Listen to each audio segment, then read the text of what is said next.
성도 여러분들 안녕하십니까? 1월 13일 목요일입니다. 함께 하신 여러분들을 환영합니다. 저는 세리토스 교회를 섬기는 김희상입니다. 이제 기도하시고 시작하겠습니다. 하늘에 계신 아버지 하나님, 오늘도 우리에게 하나님의 은혜 가운데 이 하루를 시작하게 하시니 감사드립니다. 저희들이 참으로 매일 아침마다 주님의 임재하심 가운데 주의 능력을 구하며 이렇게 말씀 앞에 서게 하시니 감사드립니다. 저희들이 언제나 주님을 의지하며 하루의 삶의 필요를 공급받을 수 있도록 인도하시니 주님 그 은혜를 또한 감사드립니다. 오늘도 저희들이 주님 앞에 말씀을 펴고 주의 능력을 구하오니 우리와 함께 하시고 말씀하여 주시고 깨우쳐 주시옵소서. 주의 백성들이 참으로 말씀 안에서 주의 모습을 다시 한번 반영하는 그런 삶을 살아가게 인도하여 주옵소서. 이 아침에 주님 앞에 간절한 소원을 가지고 탄원하는 주의 백성들을 기억하여 주시고 육신의 연약함 가운데 부르짖는 그 음성을 들으시며 하나님의 권능의 손길이 오늘도 우리를 붙잡고 있음을 마음 가운데 확신하고 육신의 쾌유함으로 그것을 분명히 확인할 수 있도록 주님 인도하여 주옵소서.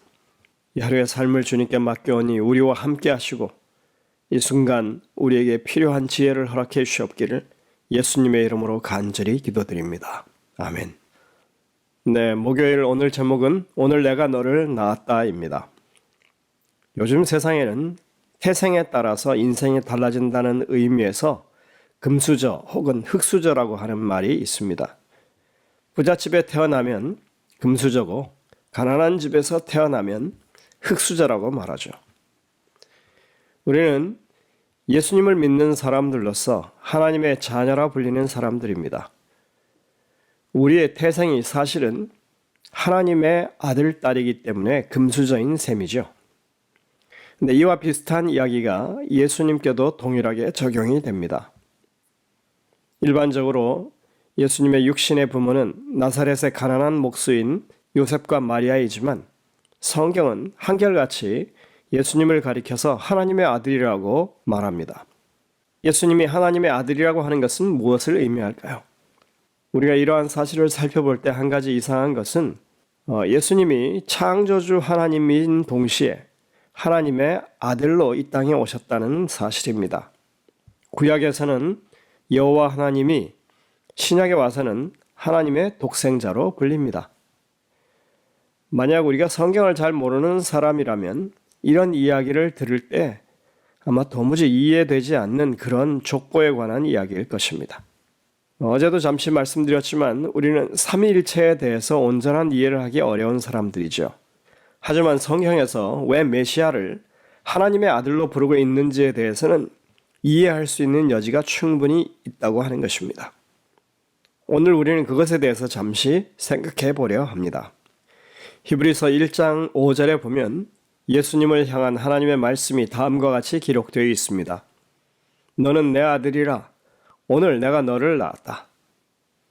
하나님께서 예수님을 낳았다고 하는 것은 무슨 뜻일까요? 이 일이 언제 일어난 일일까요?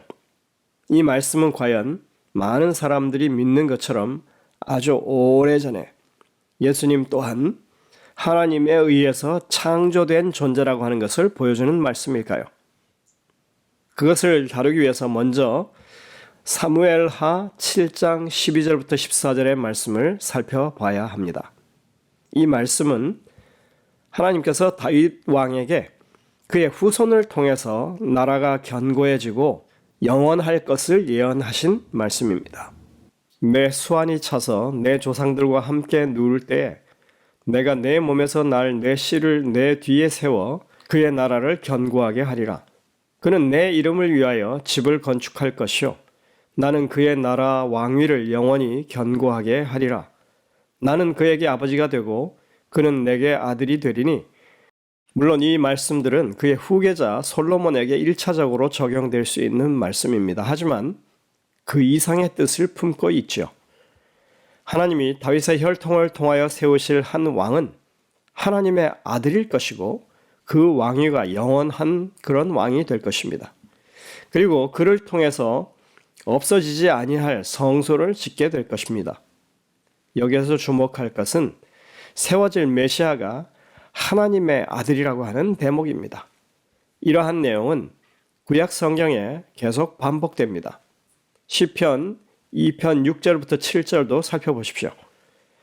내가 나의 왕을 내 거룩한 산 시온에 세웠다 하시리로다. 내가 여호와의 명령을 전하노라. 여호와께서 내게 이르시되 너는 내 아들이라. 오늘 내가 너를 낳았도다. 우리가 어제도 살펴봤던 이사야 7장과 9장의 말씀도 이 땅에 여인의 아들로 태어날 한 왕에 관한 그런 예언이었습니다. 이렇게 이 땅에 세워질 메시아가 하나님의 아들이라고 하는 내용이 구약 성경에 계속해서 일맥상통하게 강조되고 있습니다. 그리고 이러한 예언들은 예수님이 이 땅에 탄생하심으로써 성취되었다고 신약 성경은 밝힙니다. 누가복음 1장 31절 32절입니다. 보라, 내가 잉태하여 아들을 낳으리니 그 이름을 예수로 하라. 그가 큰 자가 되고 지극히 높으신 이의 아들이라 일컬어질 것이요 주 하나님께서 그 조상 다윗의 왕위를 그에게 주시리니.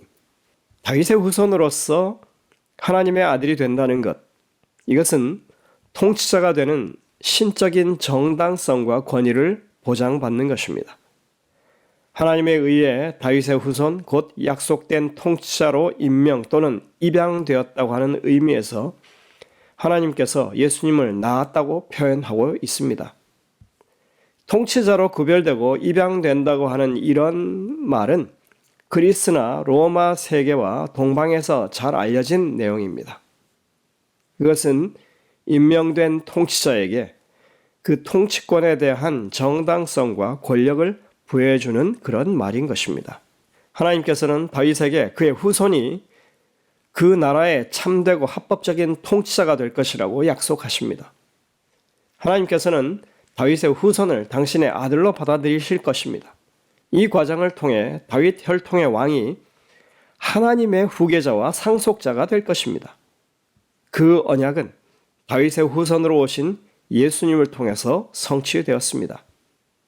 하나님께서는 예수님을 통하여 그분의 원수들을 물리치고 유산으로 나라들을 예수님께 주실 것이었습니다. 이것이 구약 성경 내내 오실 메시아를 하나님의 아들로 묘사한 의미라고 할 수 있겠습니다. 시편 89편 27절에도 보면 이렇게 말합니다. 내가 또 그를 장자로 삼고 세상 왕들에게 지존자가 되게 할 것이다. 이렇게 말씀하고 있죠. 이렇게 구약 성경 내내 메시아를 하나님의 아들로 그렇게 말씀하신 것을 신약에 와서 우리는 많은 부분에 있어서 예수님을 공개적으로 하나님의 아들로 인정하는 것을 볼 수 있습니다. 예수님의 침례식 때와 변화산 때의 일을 생각해 보시기 바랍니다. 하나님께서 예수님을 자신의 아들로 인정하고 공표하신 순간들입니다. 마태복음 3장 17절에 예수님이 침례받으실 때 하늘로부터 소리가 있어 말씀하시되 이는 내 사랑하는 아들이요 내 기뻐하는 자라. 또 마태복음 17장 5절에 보면 예수님께서 변화산에 올라가셨을 때 구름 속에서 소리가 나서 이르시되 이는 내 사랑하는 아들이요 내 기뻐하는 자니 너희는 그의 말을 들으라 하는 음성이 들렸습니다. 이것은 분명히 하나님께서 약속된 메시아로 세우신 예수님이 하나님의 아들로 이 땅에 오셨다고 하는 것을 그렇게 구약의 예언대로 천명하시는 음성인 것입니다. 하지만 신약의 기록에 따르면 예수님께서 부활하셔서 하나님 우편에 앉으셨을 때 비로소 능력 있는 하나님의 아들이 되셨다라고 말하고 있습니다. 사도행전 13장 32절과 33절을 보시면 이렇게 말합니다. 우리도 조상들에게 주신 약속을 너에게 전파하노니 곧 하나님이 예수를 일으키사 우리 자녀들에게 이 약속을 이루게 하셨다 함이라. 시편 2째 편에 기록된 바와 같이 너는 내 아들이라 오늘 너를 낳았다 하셨고 하면서 시편 2편 7절 8절을 인용하고 있죠. 바로 그 부활의 순간에 하나님께서는 사무엘하 7장에서 다윗의 후손이 하나님의 친아들로 받아들여져서 나라들 위해서 그 보좌가 영원히 서게 되리라고 하셨던 그 예언을, 약속을 성취하신 것을 볼 수 있습니다. 이렇게 볼 때 예수님을 낳았다고 하는 그 표현은 나라들 위에 예수님의 통치가 시작된 것을 나타내는 것이지, 그분이 어떻게 그 존재가 시작하게 되었다 하는 것을 나타내는 것이 아닌 것입니다. 왜냐하면 예수님은 항상 존재하시는 분이셨기 때문입니다. 히브리서 7장 3절에 보면 예수님은 시작한 날도 없고 생명의 끝도 없는 분이라고 그렇게 이야기하고 있습니다. 왜냐하면 그분은 영원하신 하나님이시기 때문입니다. 그러므로 예수님이 하나님의 독생자라고 하는 개념은 신으로서 예수님의 본성을 다루고 있는 것이 아니라 구원의 계획에 있어서 그분의 역할에 대해서 말하고 있는 것입니다. 요한복음 1장 14절에 보면 예수님을 독생자라고, 하나님의 독생자라고 말합니다. 말씀이 육신이 되어 우리 가운데 거하심에 우리가 그의 영광을 보니 아버지의 독생자의 영광이여 은혜와 진리가 충만하더라. 여기서 독생자란 오직 하나라고 하는 뜻이라기보다는 그런 종류로서는 유일하다라고 하는 의미가 더 정확합니다. 우리 모두가 하나님의 자녀로 하나님의 아들이라고 할 수 있겠지만 예수님은 정말이지 독특한, 귀한, 구속을 이루신다고 하는 그 차원에서는 유일무이한 아들이셨다는 그런 의미입니다. 이것은 태어난 존재라고 하는 의미를 가지지 않고 언약 관계에서의 아들의 역할이 그분만이 할 수 있는 역할이라고 하는 표현인 것입니다. 예수님은 시간의 시작이 있는 유한한 존재가 아니라 시작도 끝도 없는 무한하신 하나님이시고 삼위 하나님의 계획에 의해서 독특하게 이 땅에 인간으로 오신 하나님의 언약의 아들이셨다는 것입니다. 오늘 영감의 기별에 보면 이렇게 말합니다. 그리스도께서는 인성을 취하시고 인간과 같이 되기 위하여 그리고 동시에 하늘에 계신 아버지를 죄 많은 사람들에게 보여주기 위하여 오셨다. 태초부터 아버지의 면전에 계셨던 그분, 배울 수 없는 하나님의 본체 형상이셨던 그분께서만 신성의 특성을 인류에게 나타내실 수 있으셨다. 그분께서는 모든 점에 있어서 당신의 형제들과 같이 되셨다. 가정과 건강 284쪽에 와 있어의 글입니다. 오늘 우리는 하나님으로, 하나님의 아들로 불리신 예수님에 대해 잠시 살펴봤습니다. 이것은 잘못된 엉켜버린 족보에 관한 이야기가 아닙니다. 오랜 세월에 걸쳐서 예언하셨던 이 땅에 여인의 후손으로 오실, 다윗의 후손으로 세우실 메시아, 하나님의 대권을 보장받으신 구속자로, 통치자로 오실 예수님을 위한 언약적 명칭이었다고 하는 것을 확인할 수 있었습니다. 오히려 그것은 다른 무엇으로 대체할 수 없는 아주 정확한 명칭이라고 하는 것을 우리가 볼 수 있습니다. 우리가 예수님께 대한 이러한 사실을 믿음으로 받아들인다면 우리 또한 언약의 아들, 딸로 인정받아서 그 아드님을 통해서 우리에게 주기로 되어 있는 하나님의 유업을 상속받게 된다는 사실을 오늘 우리는 다시 한번 마음 가운데 확인할 수 있었습니다. 여러분들, 우리가 하나님의 아들인 그분을 통하여 우리도 하나님의 자녀되는 특권을 얻는다고 하는 이 놀라운 사실을 여러분들 마음 가운데 깊이 새기고 주님께 여러분들의 마음을 향할 수 있는 이 하루의 삶이 되시길 간절히 바랍니다.